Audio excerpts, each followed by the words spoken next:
Welcome to Candlewick Library. I'm Cheryl. Today I'm sharing the books I'm planning on reading in July.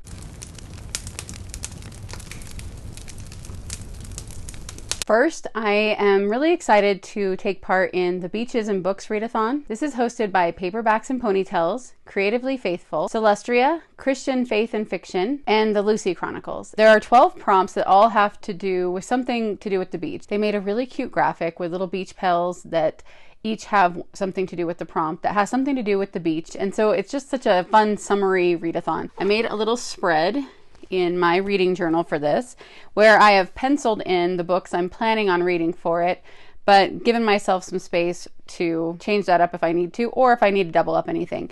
As of right now, I'm trying to read a different book for each prompt, but depending on how the month goes, I might double up. So I'm going to share what I'm planning to do for each of these prompts first, and then I'll talk about other books that I want to read in July. The first prompt is to go to the library and pick a book. As a lot of you that watch me know, I don't have access to a library, and it was said that it shouldn't be something you were already planning on reading. This should be something that is something you just kind of pick out on a whim. I am either going to just treat my TBR carts as my home library that they are and pick something that I don't know right now I want to read, or if there's a book I buy between now and the end of July, then maybe I can use that, because otherwise I just don't think I'd be able to do that one. Maybe if I go to a little free library, I'd be able to find something, but I'm just not sure on that one yet. For number 2, a book you save for later. I recently picked up this graphic novel, A Sky of Paper Stars. The back says, Yuna's grandmother once told her that if you fold 1,000 stars, you'll be granted one wish.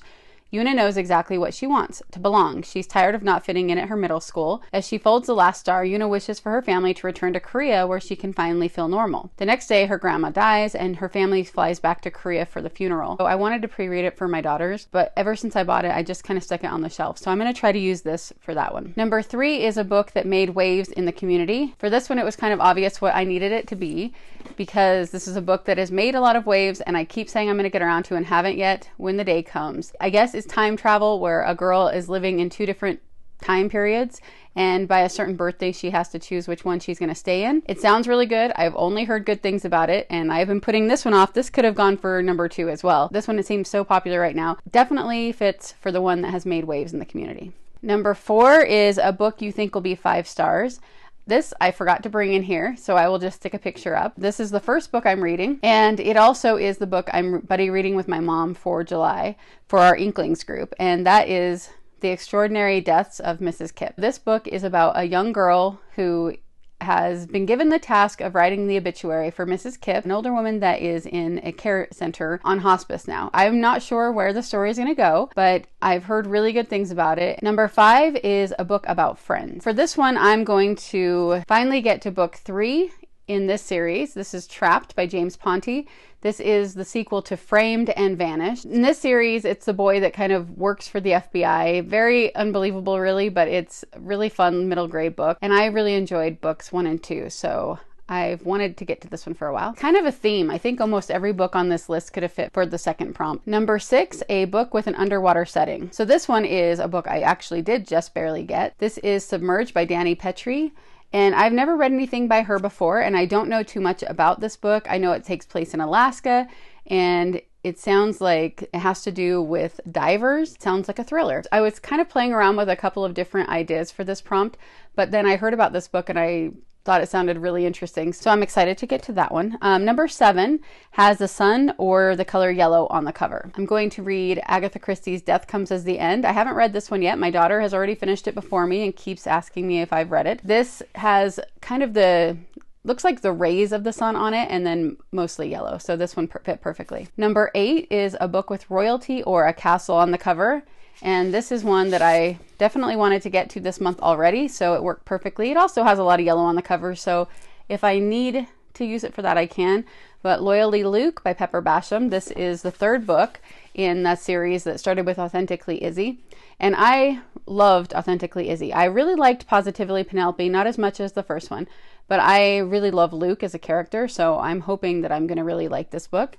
So we're finally getting his story, and from what I can gather, it has royalty in it. Number 9, a book about sports. I don't read a ton of books about sports. If I do, they're usually something to do with the Olympics or something like that. But I am as I've mentioned before, trying to reread the whole Harry Potter series this year. And in June, I finally got around to book 1. And so the next one will be book 2, Chamber of Secrets. So I am counting Quidditch as the sport. Number 10 is a book with 2 point of views. And I have a feeling that quite a few of these books are going to have that. And I haven't chosen one for this yet. A lot of times Jennifer Nielsen books will have more than 1 point of view, and I have Uprising that I need to read from her, and I still have Iceberg that I need to read from her as well. But I don't know if either of them have that or not. And so I'm going to kind of think about that, or if I'm reading another book and it has 2 point of views, I might just count something else. Number 11 is a book that you read during a rainstorm. They did say that you can use any kind of water for this, so I could put on a rainstorm on my phone and listen to it while I'm reading, or read in the bath or something like that. I am going to wait and kind of just see if we get a good rainstorm in July. We don't really get a ton of rain in the summer here in Utah. It's pretty dry, but this year so far there have been more rainstorms, I think, than normal. It's felt like there has been. So I'm kind of hoping that will carry over into July and that I will be able to use that exact prompt. I don't know what I would read. I will just count whatever I'm reading when that happens. And if it doesn't happen by the end of the month, then I will do one of the other options and figure that out. Number 12 is a book set in a beach town. There were a couple of books I really wanted to read that would have fit this, but they were pretty long. And since I do have a pretty ambitious TBR for July, I decided I wanted to go with something a little bit shorter. So I'm going to use The Secret of Tate's Beach. This is one of the ones in my TBR cart video that I talked about. That's one of the Good and the Beautiful books. And in this one, it sounds like there's a mystery, maybe some shipwrecks and treasure. It sounds like it could be a really fun one. And obviously, it's at a beach. As far as my other challenges that I do every single month, for the Read Your Bookshelf Challenge, July is one of the months where the Maud and Doyle side both line up, and both of them are a short story collection. Even though I'm doing both sides, I'm not going to do 2. I'll just have one that counts for both. So I'm going to get to The Next Sherlock, His Last Bow, and it says this is a collection of 8 short stories. That, of course, will also count toward my personal Sherlock challenge for the year, where I'm trying to read all of the Sherlock Holmes stories. For the Read Around the World-a-thon, July's prompt is written by an author from another country. And I think that a lot of the books I'm reading in July could count for this. If I can get to another book, I will be doing Casino Royale for this. I had already marked it down to read this one for that prompt before the Readathon was announced. For the Buzzwordathon for July, the word is measurement. So I'm going to go really easy with this one and knock off another Good and the Beautiful book. It's one of their younger readers, and so this is a book I can probably read in an hour or maybe even less. It's called Little Glass Lake, Ducks. It's book 1 in a series about different animals, I think. And then in July, for Emma the Bookish Princess's book club, the book is Mansfield Park by Jane Austen. I kind of wanted to participate in Jane Austen July, but because I'm doing the other readathon, I just feel like that would be too much.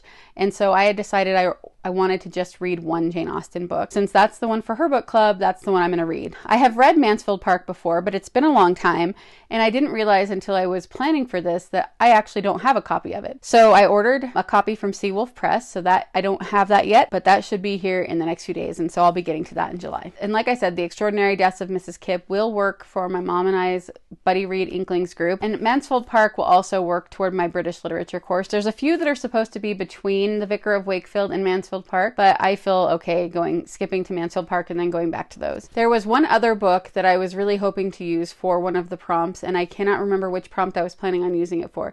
But I believe it's called The Orb and the Spaceship, and it's being shipped with Mansfield Park, so I do not have it yet, so I will put up a picture of it. And that one looked really good too. So that is going to be also added to these possibilities for the month. I'm also going to be continuing with my morning reading. When I read my Bible, I also read a little bit out of Joy in Christ's Presence by Charles Spurgeon. And then right now I'm also reading 8 Great Smarts by Kathy Cook. And I'm not sure what I'm going to read after that for my morning reading. I have a couple of possibilities, but I guess we will see in my wrap up what I end up reading after that. And of course, I'm continuing with the books that I'm reading with my daughters in homeschool, none of which I have in here right now. So I've talked about those enough that I don't really need to mention those again, probably. I've read a little bit less the past few months than the first few months of the year. So this is a pretty ambitious TBR, but I'm really hoping that I can get to the majority of these, if not all. And I'm really excited about all of the books that I have picked. Let me know, are you doing Jane Austen July or the Beaches and Books Readathon this month? What book are you looking forward to reading the most this month?